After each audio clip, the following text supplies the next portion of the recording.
Olá pessoal, boa tarde. Hoje é segunda-feira, dia de EMEB no caderno, porém a professora vai usar o livro, tá? Qual o livro? O livro Currículo em Ação. As páginas 60, 61, 62, 63, 64, 65, 66, 68 e 69. Então, a hora que você coloca o EMEB de hoje, a data de 26 de abril, você coloca lá que a gente só registra que a gente vai estar usando o livro, currículo em ação e essas páginas aí, tá bom? Agora vamos lá. Nós vamos então na página 60 e nós vamos entrar no conto de assombração. Esse livro também traz o que a professora trabalhou lá na EPT. Vamos lá comigo? O título chama Teimosia. Eu sempre fui alguém levada, teimosa e birrenta. Desde pequena, eu gostava de brincar com tintas e, claro, muita bagunça e lambança.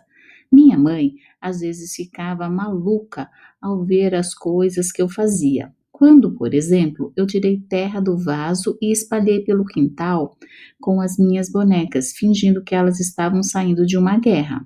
Mas o tempo passa e já com 10 anos, eu comecei a desobedecer aos mais velhos, principalmente quando pedia que eu fizesse coisa das quais eu não gostava.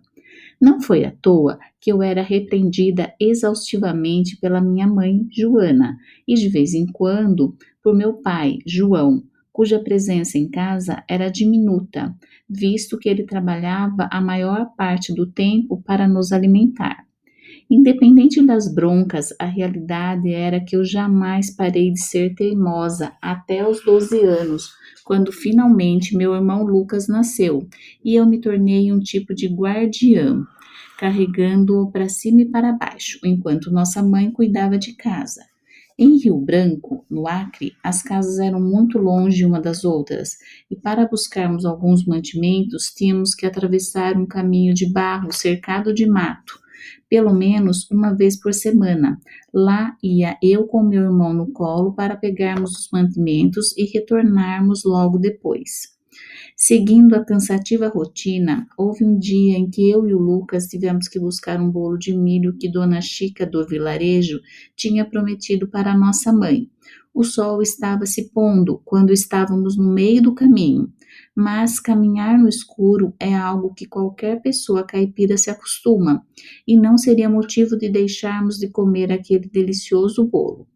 Com Lucas em mãos, cheguei ao vilarejo e peguei a marmita com Dona Chica, uma senhora com mais de 70 anos, que adorava cozinhar guloseimas de todos os tipos, que pediu para que eu não abrisse o pote de bolo até que tivéssemos chegado em casa. Independentemente do aviso, o cheiro era tão delicioso a ponto de eu ter que abrir e comer rapidamente uma lasca úmida. E novamente minha teimosia foi motivo para que eu fosse repreendida.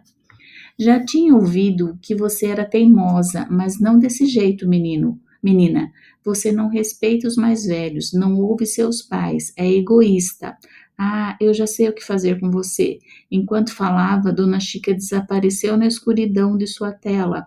E então um rosnado grave de sua sala, desculpa. E então um rosnado grave passou a ecoar pela casa, como se cães estivessem juntos a ela.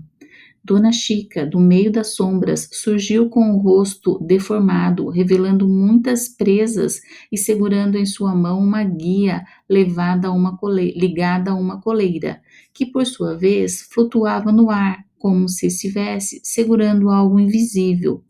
Vou te dar apenas esse recado, menina, pois eu sou a senhora dos cães, e é melhor que corra, pois eu enviarei o mais obediente dos meus cães, o cão dos indecentes, pois você só aprenderá com uma lição inesquecível. Em meio àquela situação, Lucas começou a chorar, e eu, abalada por ver tamanha monstruosidade, só consegui sair correndo sob o céu coberto por nuvens escuras, seguindo pelo caminho de barro, enquanto ouvia o rosnado de um cão atrás de mim. Naquele horário, por algum motivo, não havia mais pessoas, nem mesmo sinal de animais. O vento que atravessava o matagal se fortificou. Em desespero, eu pedi perdão por ter sido desobediente e segui pelo caminho, olhando de um lado para outro. Foi quando eu ouvi um rugido e, ao olhar para frente, lá estava um cachorro grande e preto, rosnando e mostrando dentes afiados. Seus olhos brilhavam em carmesim, quando ela abaixou a cabeça, aproximando-se lentamente de mim e de Lucas. Tremendo, eu recuei lentamente, mas à medida que eu me distanciava, o cachorro também avançava. Comecei a perceber que quanto mais ele mostrava os dentes, mais a boca se abria, como se estivesse sendo rasgada dos dois lados para comportar tamanha quantidade de dentes, uns sobre os outros. Os olhos, até então avermelhados, foram tomados pela cor preta e, após uivar, uma sombra saiu de suas patas e se lançou em todas as direções, paralisando meus pés. Eu pedi misericórdia e implorei para que nada acontecesse comigo e com meu irmão. O cão então ficou sobre as duas patas e de seu peito saiu mais uma boca, revelando caninos tão afiados quanto os da dona da boca original. Verti lágrimas de horror e me lembrei da transformação de Dona Chica. Afinal, o que seria a Senhora dos Cães? Resoluta, abaixei minha cabeça e pedi perdão dezenas de vezes. Cobri os olhos de Lucas, que permanecia chorando, e me mantive firme diante do cão. As patas dele sobre a terra pareciam propagar o som de batidas de um martelo contra um prego. Eu sentia sua presença cada vez mais próxima, e quando percebi, seu rosto já estava rente ao meu. Era possível sentir o hálito ácido e fétido, como se sua boca fosse o próprio bueiro, e ouvir o som da sua ira. Você é uma criança teimosa, e pessoas teimosas não costumam se dar bem. Eu vim direto das sombras, dos recônditos, do lar daqueles que desobedeceram às regras da vida, e te encontrei desobedecendo a um pedido de alguém sábio. Mas sua esperteza parece se destacar em meio a tanta soberba, não é mesmo?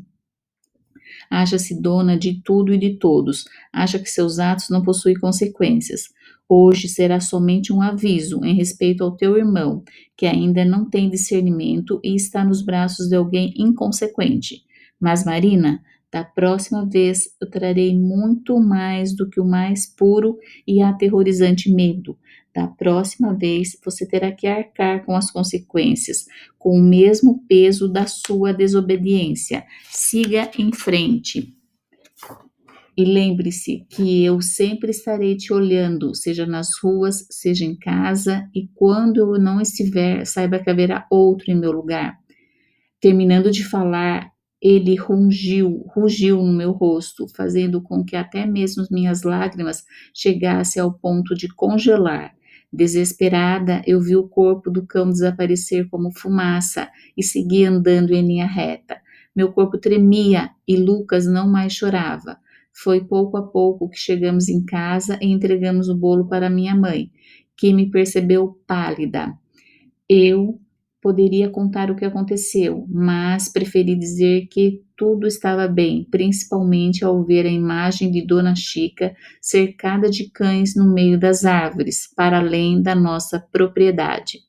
Sabe quem sou eu, menina? Na verdade, acho que é melhor você não entender quem é a Senhora dos Cães. Ouvi sua voz em pensamento, deixando o pedaço de bolo cair de minhas mãos. Olha, gente, que texto de assombração. E um diferencial, né, do que a gente estava lendo até o momento de texto de assombração. Esse é do narrador personagem, né, porque ela faz parte da história, ela conta a história, tá? Agora nós vamos comparar com um segundo conto de assombração que tem aí também no livro de vocês. O Bicho Homem.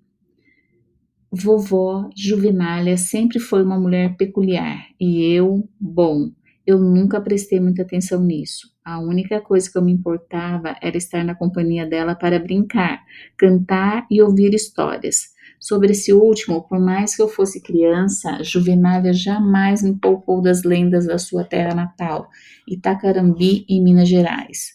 Geralmente, ou melhor, quase sempre norteadas por acontecimentos sobrenaturais, confusos e inexplicáveis, mas que faziam algum sentido para os mais velhos, inclusive para minha mãe Maria.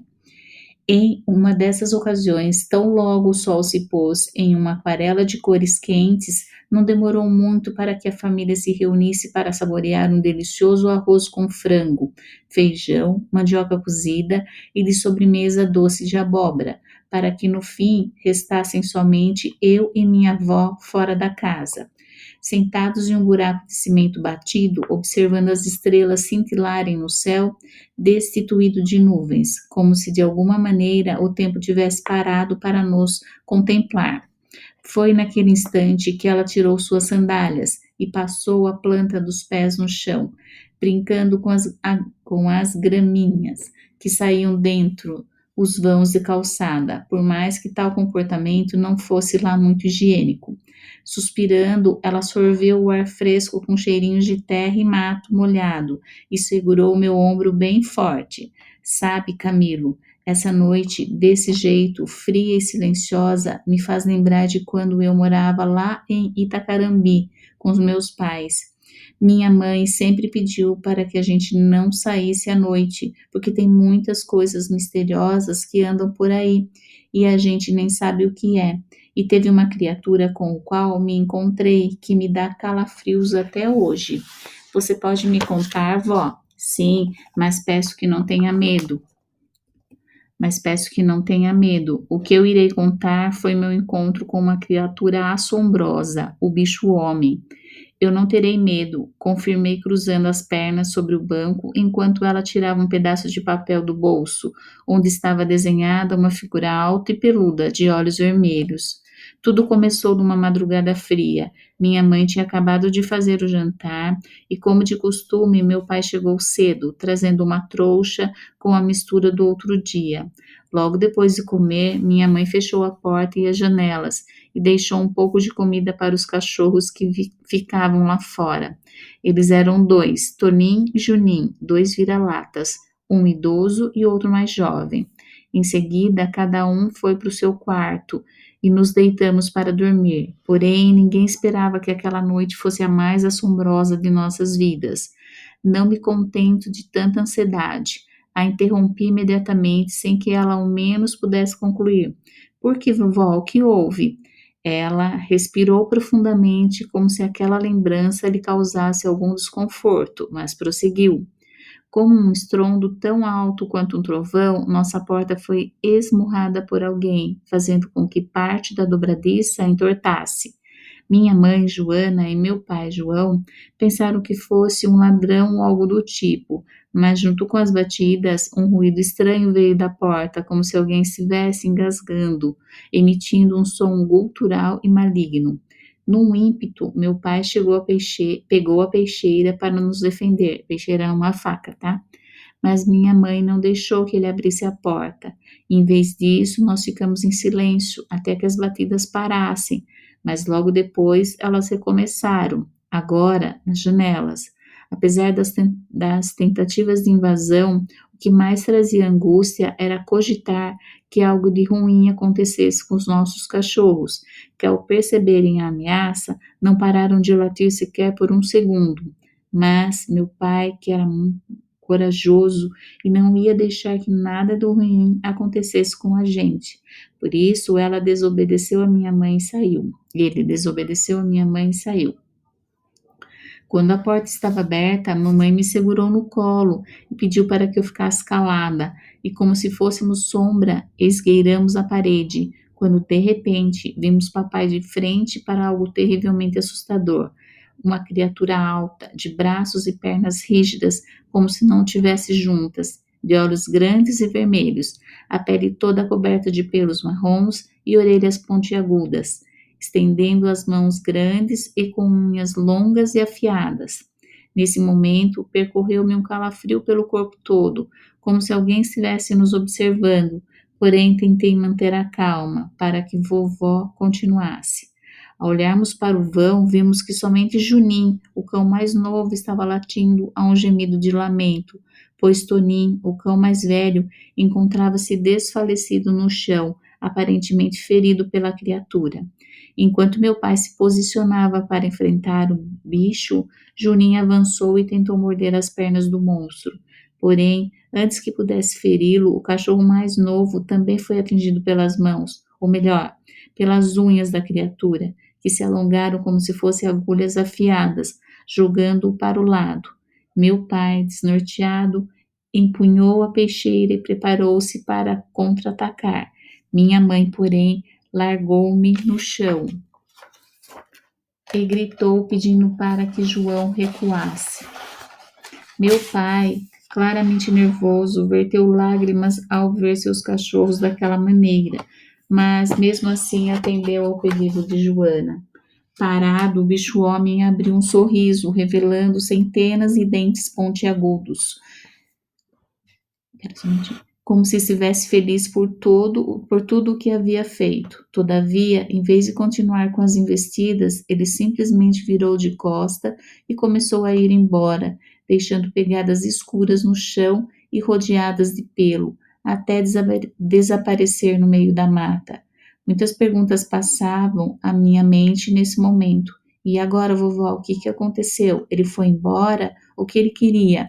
Ninguém entendeu ao certo o que havia acontecido, mas minha mãe, que em algum momento da vida enfrentara o bicho-homem, tratou de esclarecer que ele fora um escravo que morrera nas matas e que, salvo pela natureza, foi transformado em uma criatura perigosa, cuja missão era expulsar aqueles que ousavam construir casas, onde só deveria haver a mais pura natureza. Desde aquele dia, Camilo, sempre que eu sinto esse cheiro de mato, lembro daquela figura e de quão assombrosa ela era. Esse desenho aqui, ela me entregou o papel. Eu fiz um dia depois do acontecido e sempre guardei comigo para me lembrar que há mais coisas entre o céu e a terra do que as coisas que de fato conhecemos. Mas, vó, você viu o bicho-homem de novo depois que ele atacou a casa? Nunca mais, mas dizem que ele anda por aí protegendo as matas, e de alguma maneira é questão de tempo para que qualquer um que tenha invadido um pedaço esquecido da natureza se encontre com ele. Mas acho que já chega, vamos entrar? Ao entrarmos, Juvenália fechou a porta e começamos a nos arrumar para dormir. Observando o desenho, fiquei imaginando como seria ver uma criatura tão imponente, corpulenta e maligna. E em um estado de quase sono, mal fechei os olhos e fui acordado por algumas batidas na porta. Meu coração de prontidão acelerou e minha garganta secou por alguns instantes. Fiquei paralisado de medo. Aos poucos desci da cama, abri a porta do quarto e lentamente fui caminhando em direção à entrada da casa. Entrando na casa, meu tio Cláudio foi recepcionado por minha avó. No entanto, apesar de ser ele, como a porta ainda estava aberta, eu consegui enxergar uma figura alta, de olhos vermelhos, saindo do matagal do outro lado da rua, a qual abriu um largo e maligno sorriso, do qual eu jamais me esqueci. Olha, gente, 2 contos de assombração esse livro traz, hein? Bem forte. Vamos lá, então. Agora o livro pede, aqui desse lado, que a gente faça um gráfico, né? Que a gente faça construa um esquema gráfico em parceria com o professor, no caso, sobre as informações do texto Teimosia, do primeiro texto lá da menina que não obedecia, utilizando o espaço abaixo. E a Pro não tem livro de professor desse. Eu tenho um livro igual de vocês, está aqui na minha casa. E o meu, eu não vou poder também usar de caneta. Então, o que a Pro fez aqui para vocês? Ó, eu construí, gostaria que vocês copiassem. Então, o título, aqui, ó, Teimosia, tá bom? Aí depois vem personagem, umas características, tal. Então, o primeiro personagem, a Marina, a menina teimosa. As características dela, teimosa, birrenta e levada. Aí depois outra personagem, a Dona Chica, uma senhora de mais de 70 anos, que adora, né, que adorava cozinhar, e ela era com certeza a senhora dos cães, então ela era a pessoa que assombrava, né? Aí depois o enredo, como que começa? A menina foi buscar um bolo de milho que a mãe pediu, junto com o irmão dela. Qual é o conflito? A teimosia, ela comeu um pedaço de bolo que a dona Chica fez. Aí, qual foi o clímax, né? Quando surge o cão dos indecentes aparece, tá? E depois, aqui embaixo, qual foi o desfecho? deixou a menina seguir, né, com o irmão, né? Aí o tempo foi um dia.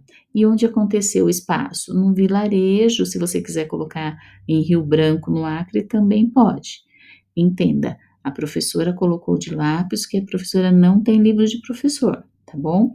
Então, eu gostaria que vocês copiassem isso aí na página 65. Tudo isso, gente, a gente se baseou nisso aqui, ó. Eu me baseei nisso aqui para vocês fazerem aqui, ó. Então, eu propus aqui na outra folha porque você vai copiar no próprio livro. Aí depois vem lá comparando os dois contos de assombração. A gente precisava comparar tudo isso aqui. Então a Pro comparou também para vocês e escreveu aqui, ó. Então eu vou ler quadro comparativo dos dois contos. Aqui faz a seguinte pergunta: qual o enredo do texto? Do conto 1, a menina teimosa que foi buscar o bolo. Do conto 2, o bicho homem. No conto aqui, onde que se passa essa história? Do conto 1, no vilarejo em Acre, no Rio Branco, né? E no conto 2, a história que a avó conta é de Itacarambi, Minas Gerais. Quais são os personagens aqui da história? Aqui a Marina e a Dona Chica, né, as principais. E aqui a vovó Juvenália e o neto Camilo. Aqui, o narrador participa da história ou observa os fatos? Justifique com os textos, trechos do texto. Então, você coloca assim, e aqui também sim. Você vai lá no primeiro parágrafo e vai achar assim, ó. Eu sempre fui assim, ó. Vamos lá. Aqui, ó. Eu tô achando para vocês. Aqui, ó. Eu sempre fui levada, tá vendo? Então, eu participo da história. Então, você vai colocar aqui, eu sempre fui alguém levada, teimosa e birrenta. Desde pequena eu gostava até lembrança, tá bom? Você vai, lambança, desculpa. Você vai pegar o marca-texto e vai riscar do eu até lambança. Aí, no texto 2, também você vai riscar, ó. Vou voltar. E eu, bom, eu nunca prestei muita atenção nisso. Então, eu significa que eu sou personagem. Do e até nisso, tá bom? Esses dois aqui você tem que grifar. Preferência marca-texto ou um lápis colorido. Vamos continuar aqui. Aqui. Qual é o conflito da história, como ele é resolvido? O conflito dessa história aqui foi comer um pedaço de bolo, desobedecer, deixou a menina seguir de respeito ao irmão, que por isso que foi resolvido. Aqui do segundo, a avó contar ao neto sobre coisas misteriosas da infância dela, e o bicho-homem era um escravo que lutava pela natureza, tá? Aqui, como termina? Aqui com a voz da senhora dos cães. Aqui termina com o tio chega na casa e o neto, entre aspas, vê o bicho-homem, né? Na imaginação dele, ele acredita que lá fora ele vê o bicho-homem pela fresta da porta. Aqui, que outra sugestão você daria para o final? Bom, gente, a Pro colocou da Pro, mas você pode colocar o qual você quiser. Eu poderia, sim, ter colocado que tudo não passou de um sonho, ou o cão pega a menina e desfaz a menina. Qual o fim que você daria, diferenciado do que foi dado? Aqui, eu coloquei assim, que o menino sonhou com tudo isso, e aí, de tanto medo, ele fez xixi na cama. Eu fui para um lado mais humorístico, fique à vontade. Aqui vocês decidem, tá bom? Aí a Pro pulou a página 67, tá? Essa página não é para fazer. Aí nós vamos lá na página 68. Na página 68 também eu fiz para você, tá? Para vocês, tá? Aqui, ó. Vamos lá. Fala assim, ó. Quadro de análise dos recursos usados pelos autores. Recursos usados para criar suspense. No conto 1, o cão, a voz do cão e os dentes afiados. No conto 2, o bisavô, né, do menino, né, de frente com o bicho-homem peludo, tá? Recursos usados para assustar. Aqui o cachorro e aqui o bicho-homem. Recursos usados para a descrição dos personagens. Aqui a gente pode colocar assim, ó, os dois, pode ser personagem, assim, inserido num tempo, num espaço, pode usar nos dois. E fatos reais e fictícios.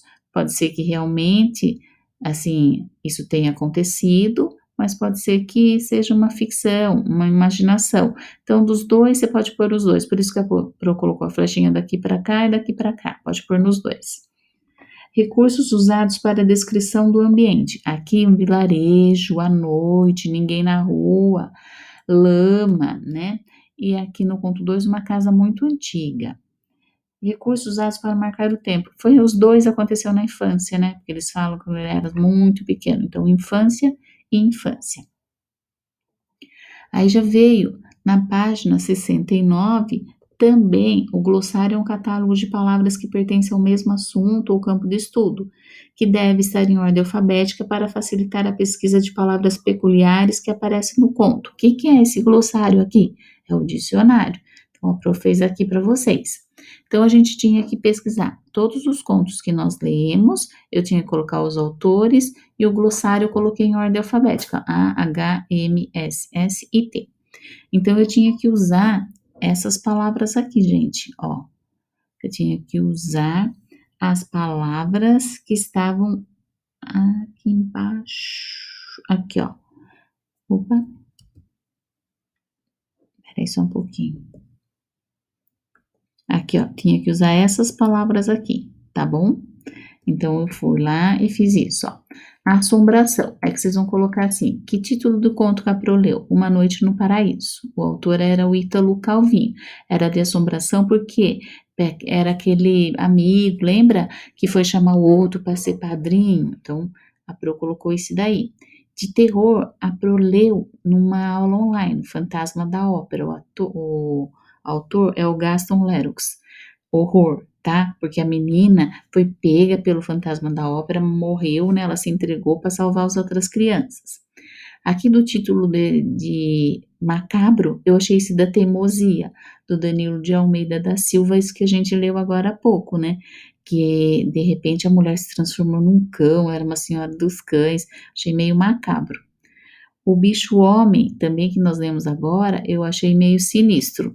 Então eu coloquei Danilo também, o mesmo autor, escreveu os dois textos.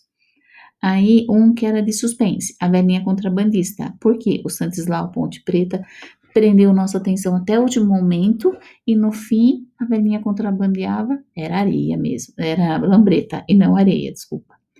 E de terror, eu coloquei o da Maria Angula, que é para eu ler também para vocês, que o autor é o Jorge Renan de la Torre, que lembra da Maria Angula, que tudo ela falava para a vizinha que já sabia, e a vizinha falou para ela ir lá no cemitério, e pegou as coisas, e fez uma sopa com o marido. Ai, achei aquela muito, assim, muito de terror mesmo, tá? Aí, a Pro terminou a aula por aqui, tá? Hoje a aula foi bastante leitura, bem cansativo, tanto é que a Pro já tá com sede aqui. E ó, então olha, nós começamos a aula aqui. Então, coloca lá no caderno, vocês vão só colocar em MEB a data de hoje e colocar que nós trabalhamos com o livro Currículo em Ação, essas páginas aqui, só isso no caderno. O restante vocês vão localizar o livro, ó o nome do livro aqui, ó, Currículo em Ação. É o lilás que vocês têm aí em mãos. Aí a Pro leu esse texto enorme, leu mais um texto enorme, conto de assombração. E resolveu com vocês, ó, tá lápis, porque a Pro também não pode usar caneta, que o livro não é meu, o de vocês é de vocês, tá? Eu não tenho livro de professor. Aí eu resolvi tudo isso com vocês, ó. Tá bom? Então hoje a aula é mais no livro mesmo.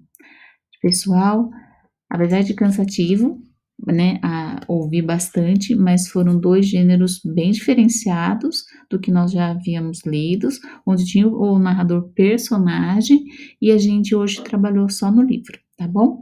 Pessoal, até amanhã.